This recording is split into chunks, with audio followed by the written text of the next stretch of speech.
The last time we saw Kana and Aqua talk to each other, she had finally gained enough confidence to share her dream to him. This dream of hers was to become Aqua's idol. When Kana told Aqua that, she hoped he would give her the chance to accomplish that one wish of hers by attending the last day of her Bikomachi tour on Christmas. All Aqua had to do was show up to the concert to make Kana's dream a reality. And it really did seem like he would, but it turned out Bro had other plans the whole time. Aqua's choices may have shown that perhaps Kana and him were never meant to be, as he ended up hurting her more than anyone else ever could. It's unfortunate things turned out this way, as ever since the start of the series, we got to see how the relationship between Aqua and Kana continued to develop and grow over time, with its ups and downs. Whether or not they could admit it, both of them had feelings for each other. Even with the many bumps in the road, Kana could never shake the feelings she had for Aqua. At the height of her feelings, Kana even believed she truly loved him. On the other hand, it could be argued that Aqua knew about Kana's feelings for a long time too, like when Goro suggests that Kana is interested in him. Aqua says he already knew that. Even Goro could tell that Kana was the girl Aqua always liked, and it was alright for Aqua to have those types of feelings at his age.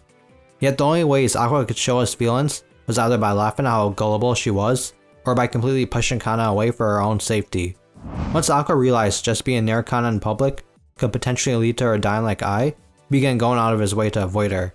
Yet what hurt Kana the most was not Aqua dating Akane, but him purposely avoiding her. This put Kana in a depressed state that even began hurting her performance in Bikomachi. Mind you, Aqua knew exactly what he was doing. In his defense, Aqua knew this would hurt Kana, but he felt he had no choice. Aqua's trauma from Ai's death made him believe it would be best to keep his distance from Kana to protect her. He knows the potential danger Kana can be in if they started dating, or even spotted together. Simply put, based on prior experiences, Aqua knows the precarious position he's in, and will not allow himself to even risk being the reason Kana might be attacked. To be honest, this is thoughtful of Aqua, but also very painful for Kana.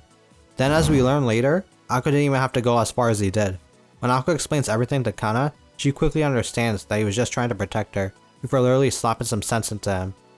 Aqua could have literally just told her beforehand, and they could have worked something out.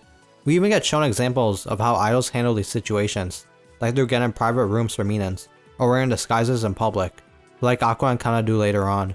It really is just a mix of trauma and bad miscommunication on Aqua's part, which is something he probably picked up from his mother, who hid her love within a lie.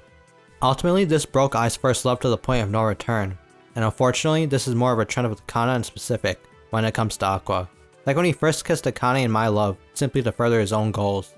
Obviously, he wasn't even thinking about Kana there, but seeing that still hurt her a lot, especially considering that was after their school uniform date. What's ironic is that it's actually after their second uniform date, where Aqua does something even more egregious to Kana. You see, Kana finally worked out the courage to reveal her feelings for Aqua through a proper school uniform date. When Aqua hears her say it is the date, he decides to go along with it. This time though, it's Kana who decides to play catch, surprising Aqua, even though he did the same thing 2 years ago. The big difference is that they're much more famous now, and the public and tabloids could be keeping a close eye on them. Yeah, that's exactly why Kana told Aqua to come in a uniform. Like I mentioned before, this shows that Aqua didn't have to go out of his way to avoid Kana, when they could have just planned their meetings. Kana also understands that their school is one of those places that can protect them.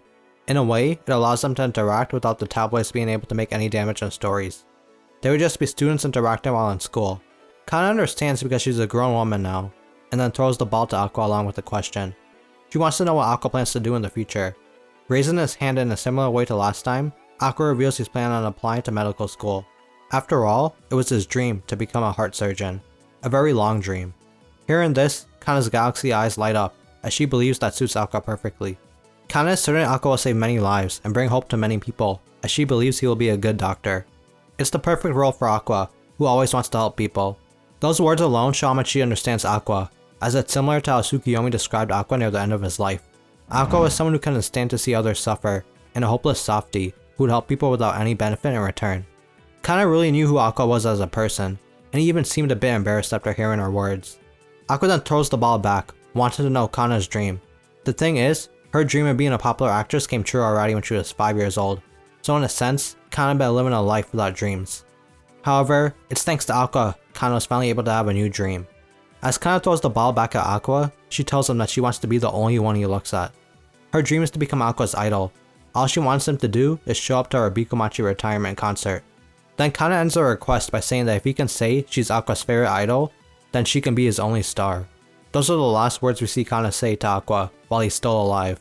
Aqua never directly responds, but we know his feelings from his talk with Goro that he pretty much does like Kana too. He's also certain that if he made a move, Kana would be okay with it. Now that Aqua no longer has to play the role of Goro, he's free to like someone and live his life. Aqua was literally given a choice by Goro through the knife. How Aqua chose to use that knife was up to him. Unfortunately, even after hearing Kana's words, Aqua himself chose to cut down both their dreams in order to accomplish his mission of protecting Ruby. He even broke the promise they made about never saying anything about dying again. The choice he made came at the cost of Kana's happiness, among many others, even if it may have been the right thing to do. Aqua should have known the effect his death would have on everyone. Obviously, Ruby is far and away the one who suffered the most from Aqua's death. Yet, Kana's sorrow is highlighted the most after Ruby, and it's very understandable as she was the only one Aqua left things unresolved with. Like theoretically, Aqua could have shown up to the concert at least, to show even in his last moments he was there for Kana. He would have fulfilled her last wish to him in a way, especially if he held up that white glow stick. That would have confirmed that Kana was his idol. Plus, it seems like the meeting with the Karu was arranged, so Aqua could have probably planned a later time to meet his father once he was certain Ruby was safe. As a counterpoint though, I think seeing Kana one last time might have caused Aqua to change his mind, and he must have known that.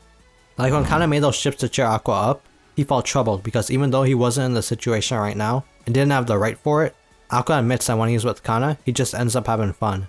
Perhaps you can even say Kana just took too long to confess, and that things may have been different if Aqua was able to respond to her feelings. Maybe Kana really was onto something with a plan to stop Aqua, but we'll never know. In the end, Aqua gave Kana her highest of highs and lowest of lows. Literally had this girl on a roller coaster ride of emotions, and jumped off right before it ended, leaving her all alone.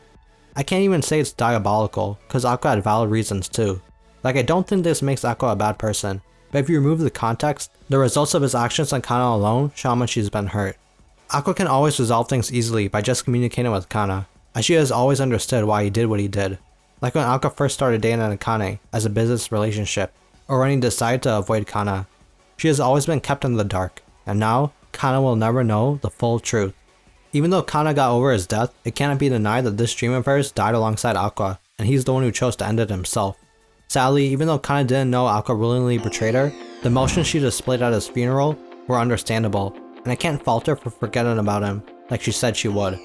Of course, I'm sure Kana will never forget Aqua, but perhaps she deserves someone better than him.